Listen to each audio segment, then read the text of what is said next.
Hi everyone, how are you? It's Leah Coss with the Mortgage Center, and I wanted to go over credit scores, but most specifically I want to talk about the crazy weird quirks that I see on a daily basis on people's credit scores that just absolutely makes their score take a dump.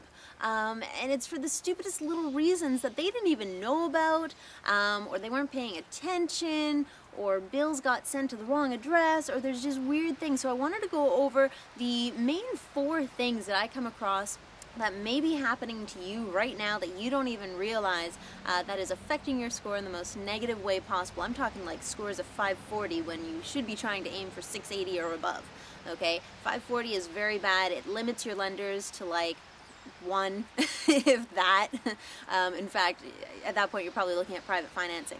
So for those of you who know your score is bad, get your actual report so you can take a look and see if any of these things are on there. If you don't know your score but you think it might be bad, you know, go and get your score. You can buy them online, or if you're unsure of your score, just come to me. We can do an application up, see if you qualify for a mortgage, and if you don't based on credit, then I can counsel you from there. But, okay, so here's some of the crazy things that I see that affect your score in the most negative ways. First one is credit cards. You know, obviously people are like, oh no, credit cards are so bad. Well, there's 2 things about credit cards that you need to be aware of.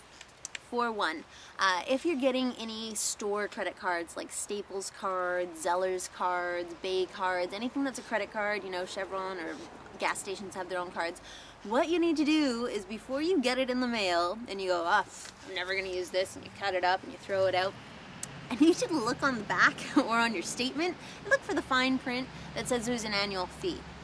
A lot of times, you guys don't realize this, but there's some little rinky-dink $5 annual fee on this card. You cut up your card, you throw it away, you never think twice about it again until you go to get a mortgage or buy a car and you find out that you are in collections over $5. That's right, $5. It doesn't matter how small the amount is, if you haven't paid it, it goes into default, it goes into collections, and then all of a sudden you look like a horrible person to loan money to. So you need to be aware of these gimmicky cards. Second thing to note with credit cards is that the credit score system is not perfect, okay? It's basically a mathematical algorithm. So what I need you to think about is, you know, a lot of people say, well, I don't want anything more than 1 credit card, anything more than that's gonna be bad on my credit. Absolutely not true. Take this for example. You have 1 credit card with a $500 limit. You go on vacation and you miss the payment on that card. You have 1 source of credit reading on your report and you've missed a payment, you're 100% in default of payments. You understand that? Because there's only 1 credit line. If you had 2 cards and you only missed 1 payment, now you're only 50%. You see how the math works? Okay, same thing goes for if you're over the limit. If you're over the limit on 1 card as opposed to both, it looks better if you're not 100% in overdraft as opposed to just 50%. You know, there's things you need to think about in terms of it is a mathematical algorithm that determines your score, so be aware of that when it comes to credit cards or any lines of credit or anything like that. Alright, what are some other crazy things that I've seen? Actually, I wrote a couple down because they're just so bizarre. $5 annual fee, oh yes.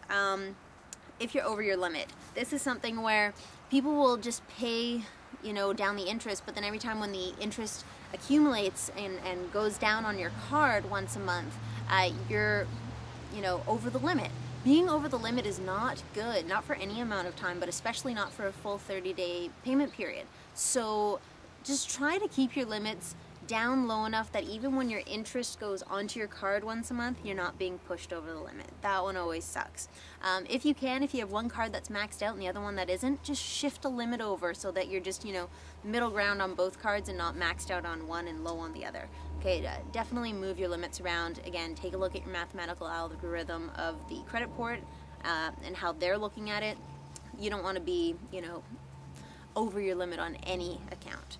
And then the last one is actually really common, and I see this a lot because people are moving. Now, for example, you've got a hydro bill or a phone bill or a cable bill, and you move, but there's still 1 bill left that you're supposed to get. But somehow that goes to your old address, that last bill. They don't know where your new address is. Maybe you're like me where I don't have cable, so if I had cable and I moved to the next house and I thought, I'm not going to get cable. I don't need to call them and let them know I have a new address. Why would you? You're not getting cable. Well, you might have one last bill left for 30 bucks.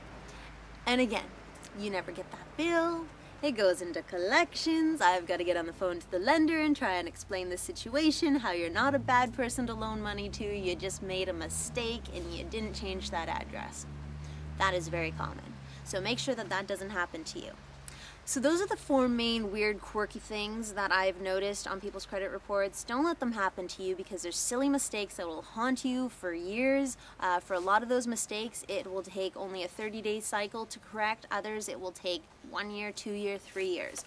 Okay, but just be aware, I suppose, would be my best advice for you. And if you have any questions or are in doubt, just give me a call. I'm always happy to answer quick questions like that. All right, so Leah Coss with the Mortgage Center.